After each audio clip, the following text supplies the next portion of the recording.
रिवायत है कि एक दिन हारून और रशीद अपने दरबार में बैठे थे। इर्द गिर्द लौंडियां और गाने वालियां मौजूद थीं और उन्हीं में एक ऐसी बांदी भी थी जो गैर मामूली हुस्न और तेज जहानत की मालिक थी। खलीफा उस पर फख्र किया करते थे और अक्सर उसकी जहानत का चर्चा करते। इसी दौरान बहलूल अपनी सादा और बोसीदा हालत में दरबार में दाखिल हुए। हाथ में लकड़ी की लाठी, लिबास आम सा मगर चेहरे पर अजीब सुकून और वकार था। खलीफा ने हंसी मजाक के अंदाज में चाहा कि दरबार में कुछ दिलचस्पी पैदा की जाए। चुनाचे उस बांदी को मुखातिब करके कहा, इस शख्स से कोई ऐसा सवाल करो जिसका ये जवाब न दे सके, ताकि हमें भी कुछ तमाशा देखने को मिले। बांदी आगे बढ़ी, तकब्बुर से बहलूल की तरफ देखा और बोली, ए बहलूल, मैं तुमसे एक सवाल पूछूंगी। अगर तुमने जवाब दे दिया तो ये सोने का कंगन तुम्हारा, और अगर न दे सके तो सबके सामने मानना पड़ेगा कि तुम वाकई एक मजनून हो। बहलूल ने हल्की सी मुस्कुराहट के साथ कहा, पूछो। इस दुनिया में हम सब सवाल करने वाले भी हैं और जवाब देने वाले भी। बांदी ने पूछा, ये बताओ कि जब दिन आता है तो रात कहाँ जाती है, और जब रात आती है तो दिन कहाँ चला जाता है। बहलूल कुछ लम्हे खामोश रहे, फिर एक जलती हुई शम्मा के करीब गए और उसे फूंक मारकर बुझा दिया। फिर बांदी से पूछा, ये रोशनी जो अभी थी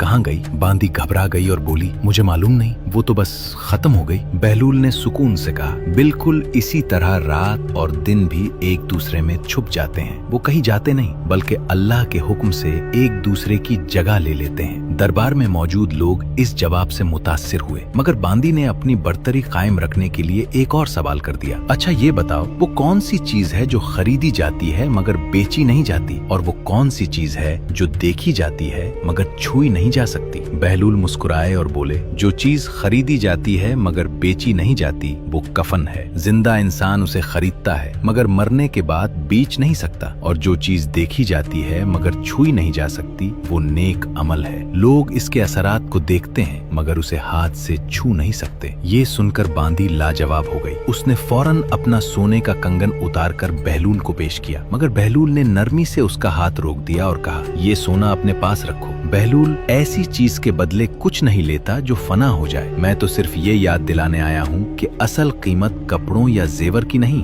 बल्कि दिल और अकल की है। ये कहकर बहलूल वहाँ से चले गए। दरबार में एक अजीब खामोशी छा गई और सबको महसूस हुआ कि जिसे वो मजनून समझते थे दर हकीकत वही सबसे ज्यादा दाना था। अगर आपको मेरी ये वीडियो पसंद आई है तो मेरे पेज को लाइक और सब्सक्राइब करें।